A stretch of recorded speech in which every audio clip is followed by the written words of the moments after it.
Alors, bonjour tout le monde. Ça, c'est pour l'explication du pré-release matériel de O-Level pour juin 2021, donc papier 2, de deuxième version.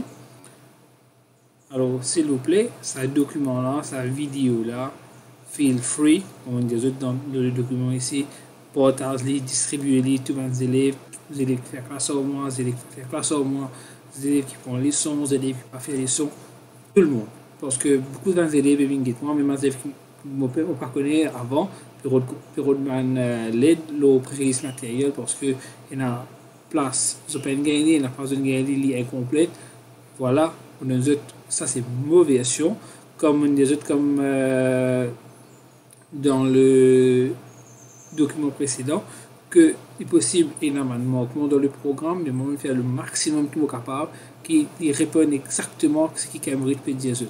C'est possible aussi qu'ils ont gagné plusieurs versions, que pas obligatoirement qu'il y ait une autre version, c'est différent, il n'est pas bon ou bien pour moi qui n'est pas bon. C'est juste qu'il y a plusieurs façons de soulever le problème. Alors, nous commençons par le matériel qui est présenté à Zut lui-même.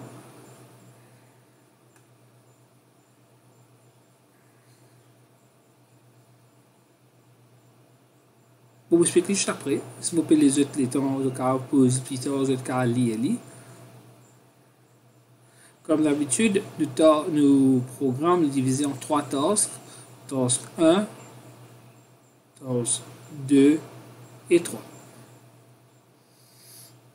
Et maintenant, nous commençons par expliquer la situation. Processing what is required. Ça, c'est le scénario. Nous avons une station ici au départ et nous avons une station à l'arrivée. Le train là, il y a 1, 2, 3, 4, 5, 6 wagons. Chaque wagon, il y a 80 passagers. Donc, si soit 480 passagers, il prend un seul coup. Et il y a un seul train. Le train là, il monte, il y a là-haut, il attend, après il redescend. Qui va aller côté le train là, il est là. Le premier trajet, c'est aussi nevé, il y a là-haut. Deuxième trajet, ils font depuis là-haut, des returns depuis là-haut, 10 heures. Troisième, 11 heures. Quatrième, midi, ils descendent. Cinquième, aîné alimenté, 10 heures, ils descendent. Septième, 15 heures alimenté. Huitième, 15, 16 heures, ils descendent. Quand chaque client achète un ticket, c'est en fait un return ticket. Donc, si le client dit comme ça, on va aller 11 heures, vous avez dit que ça qu'il est pour retourner, il doit finir book sur place. Parce que sinon, on va arriver à un problème que le client reste là, par exemple. Et bien sûr, s'il est puis aller 11 heures, il n'est pas qu'à retourner pour 10 heures. Il n'est pas logique. Il va mourir de cette façon-là. Maintenant, il y a une autre information que tout un train qui monte et descend, il y a 6 coaches, 6 wagons, 1, 2, 3, 4, 5, 6. Sauf le dernier, en fait, qui est dans 8 wagons, donc à ce moment-là, il y a 640 sièges dans le train qui est sorti là-haut depuis Montagne pour descendre. À 4 heures, il y a 8 wagons, donc 8 fois 80, 640. Next piece of information que nous donne, c'est un free tickets. Alors, un client, il gagne un free tickets si il a acheté un seul coût en 10 ou 80 billets, inclusif bien sûr. S'il a acheté en 10 et 80, à ce moment-là, pour chaque 10 billets, il gagne un free ticket.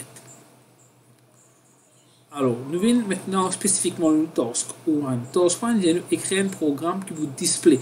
Il vous display, ça veut dire qu'il y a différents trains qui est là et combien de places il y a pour chaque train. Right? Alors, il va vous dire combien d'argent il gagne, etc. Il va vous dire surtout combien de places il y a pour chaque train. Alors, nous avons un array. Nous avons un array qui s'appelle Journey Time. Ce sera pour 8 parce qu'il y a 8 trajets en tout. Et un autre array qui pour seats left, et un autre array pour money collected, et money collected, il y a integer parce que nous va intéresser à decimal place ici. Parce que chaque billet il a 5 $. Maintenant, on initialise mon array journey time, il y a 8 locations, on tire en layer qui est là pour aller pour descendre, monter, descendre. Next, on vous dit comme ça, on initialise nos seats left. Premier voyage jusqu'à 7e voyage, il y a 480 sièges. 8e voyage, seulement 640 sièges. Ensuite, money collected pour tout 0. Il vous a montré nous combien de tickets il y a chaque train resté et que vous reste montrer cette information les recettes update jusqu'à que vous dites is the end of the day.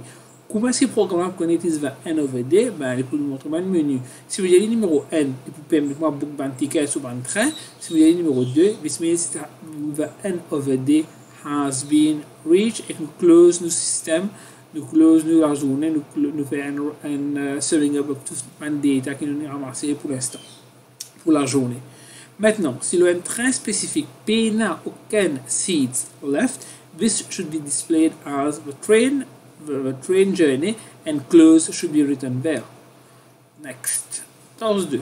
Purchasing tickets. Alors, nous, comme on dit tout à l'heure là, converser groupe tickets, nous avons un groupe discount et que nous avons update nous number of free tickets, number of tickets que nous avons ramassé pour la journée dans comme si ça fait un accord pour chaque train quand nous faisons le groupe ticketing.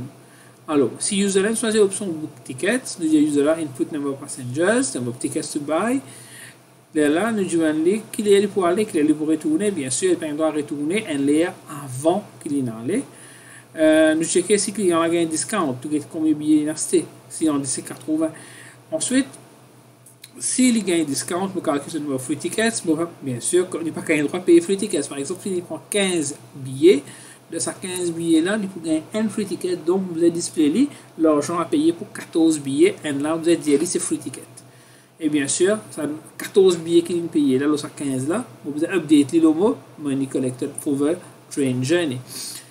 Un OVD pour TORS 3, à la fin de la journée, quand vous finissez le travail, au bout du compte, ben, vous display combien de passagers étaient dans chaque train. Vous avez display combien de casses ramassées pour chaque train. En fait, comme je dis, chaque train, c'est le train de chaque voyage. Donc, ensuite, vous avez display combien de passagers ont tout voyagé pour ce jour-là, combien de casses ont tout ramassé pour ce jour-là. Une affaire, vous passez au number of passengers per train, vous number of seats left per train. Il peut être des comptes pour les mêmes affaires. Alors, si vous avez le number of seats left, dans array line, si on a vu que le number of passengers in back train, ben, on a le nombre de sièges qui sont là, on retire le number of seats left. Donc 480, retire le number of seats left, on gagne le number of passengers in back train. Et bien sûr, pour le dernier train, 640 à ce moment-là. Nous venons spécifiquement de ce code maintenant. Task 1. Alors, je déclare mes 3 arrays. Premier array string, deuxième array seats left integer, troisième integer. C'est tout qui m'a besoin comme arrays. Et dans une solution qui a appelé beaucoup arrays, ben, il complique le travail dans le vide. Ensuite, nous avons une constante pour storing the ticket price. Next, nous avons une variable qui va déclarer. On a une variable qui s'appelle time choice departure, une variable qui s'appelle time choice return, une variable qui s'appelle tickets needed. Et menu choice, time choice departure, time choice return, c'est qui journée il peut aller, qui journée il peut retourner, tickets needed, le number of tickets qu'il peut acheter, et menu choice, soit 1, soit 2, qu'il choisit pour faire comme travail. Vous voyez ça juste après. Bien sûr, on réinitialise, on explique tout à l'heure, on initialise mon array, maintenant il y a ce code. Quand on finit, initialise mon array journey time, on initialise mon array seats left, premier, septième, 480, les restes 640. Ensuite, comme les casses collectées, donc 0. Et que nous pour repeat, et pour repeat, en fait, until, qui veut dire menu choice égale à 2. Donc, tant que nous pas dire menu choice, it is the end of the day has been reached, il pourrait se loop même. Qui est pour loop? Il veut dire user là, comme ça. This is the number of seats left. This is the information about train ticket booking system. Il vous display pour chaque train number, right? Train number 1, train number 2, etc. Si il n'y a aucun seats left, il vous display close. Sinon, il vous display number of seats left for that train. C'est tout qu'il peut faire comme task 1. Right? Donc, nous continuons dans task 2 maintenant. Nous déclarons nos arrays, comme je déclare tout à l'heure là. Maintenant, on a mon constant ticket price qui est un integer, ça va aller à 25. Ça veut dire que comme c'est bien une constante, le fait qu'il y ait une constante, ticket price, à auquel moment nous modifier sa ticket price là. Et si on modifie l'IN, c'est pas se modifier ici, pour côté là, c'est bien calcul, on va servir sa nouvelle valeur à ce moment-là. Donc, il fait une programmation une plus simple. Fait maintenance une plus simple. Declaring of variables, même variable qui task 1. Par contre, ici, ça c'est nouveau. Alors, premier, un boolean value over enough seats available. Par exemple, si le train est dans 40 tickets, du numéro de 50 tickets, clearly, this boolean value would be false. Ensuite, a number of free tickets for a train, for a booking, and amount to be paid. We initialize the one variable, total number of seats left, total money collected, et total number of passengers, qui en fait me servi dans task 3. Je initialize mon loop, mon arrays pardon, je initialize mon deuxième array, je initialize mon troisième array. Ça c'est mon train ticket information system qui vous display how many seats are available in each train, comme expliqué tout à l'heure là. Donc pour l'instant, on est toujours dans task 1. Maintenant, on rentre dans task 2. Il vous display le menu. Il vous dit user là, choisir N si vous prenez pour book ticket, choisir 2 pour voir N over D. Mais N over D, ça c'est quand vous faites un troisième task. Donc, user là, vous mettez option numéro N. Si option là, les N, user enter menu choice 1, vous voulez user là, combien de tickets vous besoin? User là pour dire 5, 10, 20, peu importe le chiffre.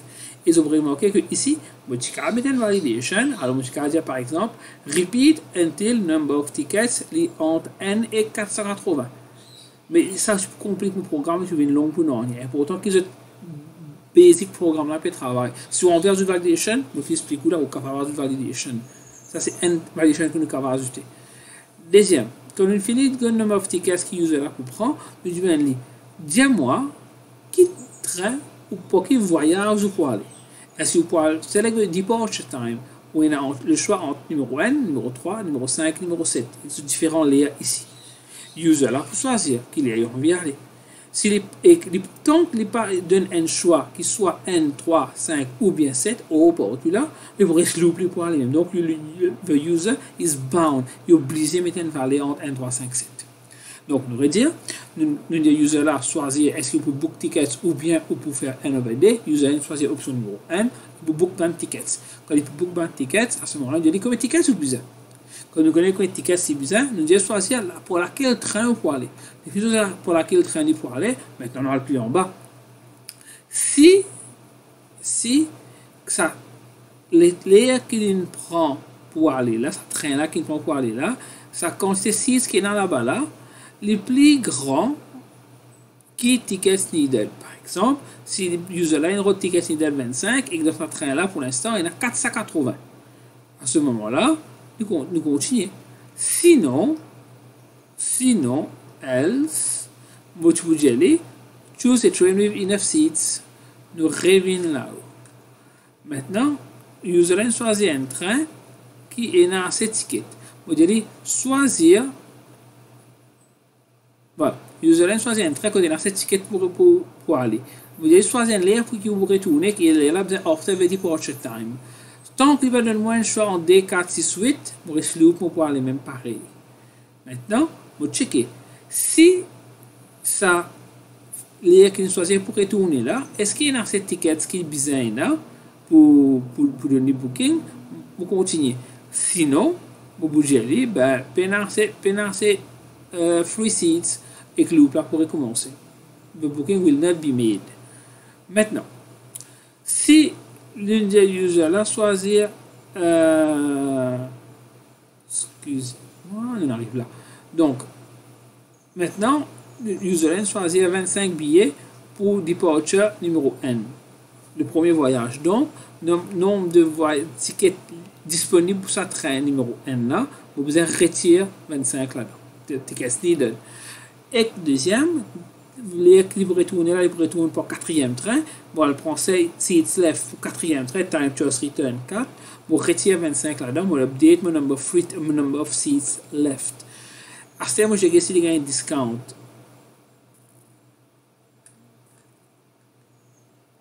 Right? Avant que je continue, on me rate un bout là. Et que, comme on dit, time choice of return, il pourrait se loop. Tant qu'il va demander le choix 2, 4, 6, 8, et ce choix là, il n'est pas plus grand que time choice departure. Pas oublier que le time choice return est plus grand que nous, time choice departure. Donc, je mettez dans ce loop ici. Nous continuons maintenant. On finit update mobile free tickets. On finit update mobile seats left. On va calculer est-ce que user là eligible for free ticket. Donc, nous utilisons 25 comme chiffre de number of tickets. Est-ce que 25 plus grand que 10 et 25 plus petit que 80 inclusive? Oui. Donc, le user, you are eligible for a discount. Et le number of free tickets, c'est 25 div 10. Vous regardez dans ce number of tickets qui est placé là, combien coûte mon caractère 10 là-dedans? 2 fois. Donc, number of tickets needed, combien de tickets qu'il est acheté en fait, c'est 25, retire 2. Donc, pour vous dire le user, voilà, number of free tickets c'est 2, et combien de tickets vous avez acheté, purchase, c'est 23. Donc, amount to be paid, c'est number of tickets needed multiplié par ticket price qui me constate au début là-haut. Donc, quand c'est casque que vous avez payé, ça user là, ça client là, pardon. Et money collected, comme casse ça train numéro N qui va monter là, comme casse collecté, ben collecté, on ajoute ça, amount to be paid là, et le train numéro 4 qui tu peux retourner là, on ajoute ça casse là aussi là. Donc, casse là, il y a en allant et en retournant. C'est deux billets différents là. Maintenant, amount to be paid fois 2. Donc, amount to be paid, c'est combien vous avez payé? Vous avez payé 2 fois parce qu'il y a un billet pour aller et un billet pour retourner. Donc, c'est $25 et $5. Donc, aussi.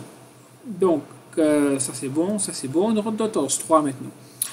TORS 3 nous déclare une arrays, une variable, tout pareil. Maintenant, qu'arrive si vous choisir menu choice 1? On fait booking. Sinon, si nous choisissons menu choice 2, ça nous fait faire de TORS 2, ça vous là. À ce moment-là, vous pouvez dire, total number of passengers qui voyagent, c'est, vous prenez pour chaque voyage train, combien 6 left il y a, moi je dis combien 6 left il restait, en tout, dans une journée, on a 4000 tickets, donc 4000 sièges, vous dire 4000, on retire ça total là, vous voyez combien de passagers on gagne ça jour là.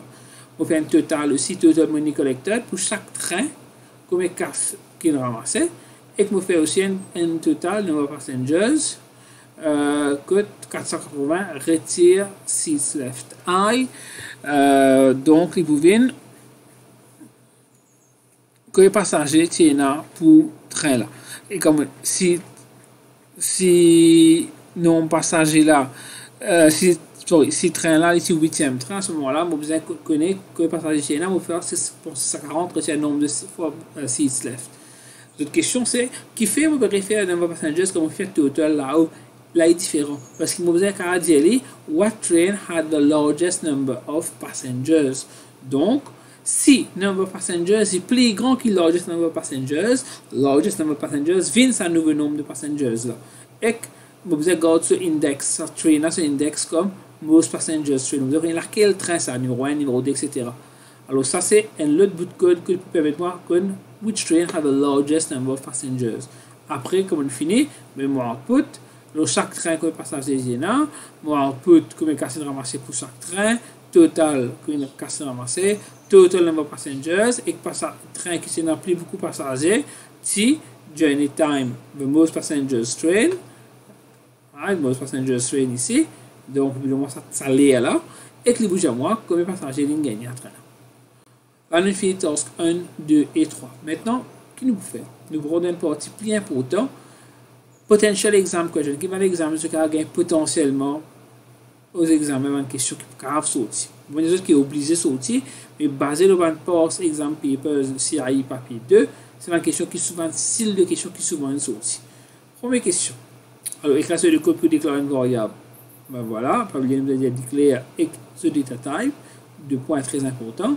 Au cas où mettre as, ça passe, c'est pas un problème.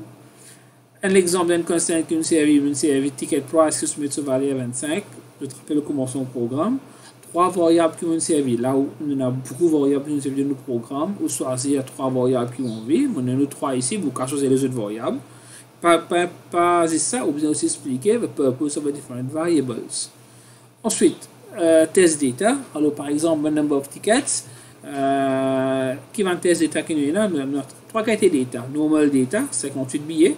Abnormal data, un chiffre, un lettre pardon au lieu d'un chiffre, ou bien un trop gros chiffre, ou bien un chiffre décimal, c'est votre abnormal data normalement, et que nous avons borderline data, un ticket, ou bien 480 tickets.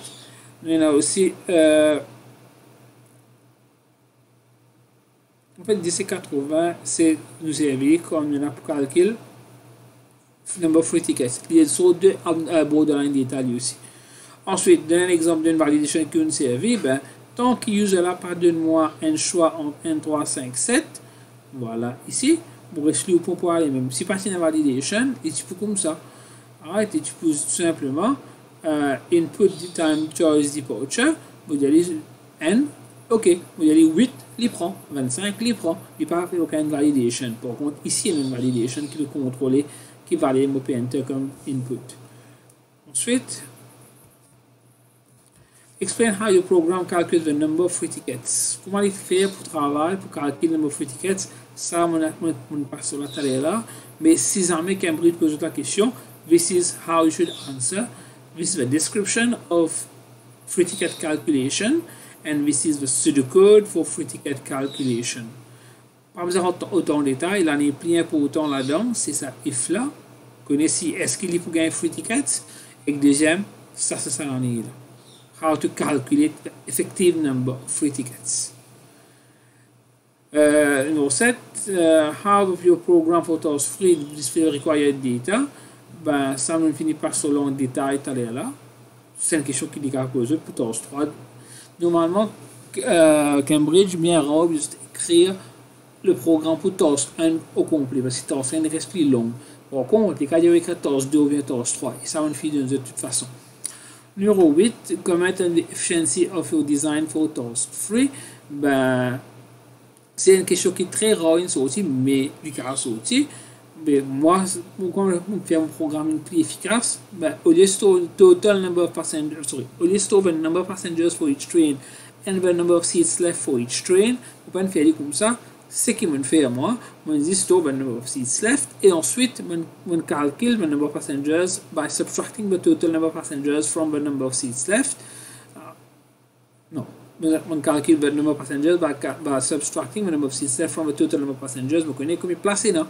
Par exemple, dans le train numéro 1, il reste 20 sièges. Puis combien de passagers il y en a? Il y en a 480, donc il y en a 460 passagers. Vous passez au DRE pour un train pour calculer seats. Les bêtes, mon gaspille mémoire. Mon programme est plus compliqué, mon programme est plus long.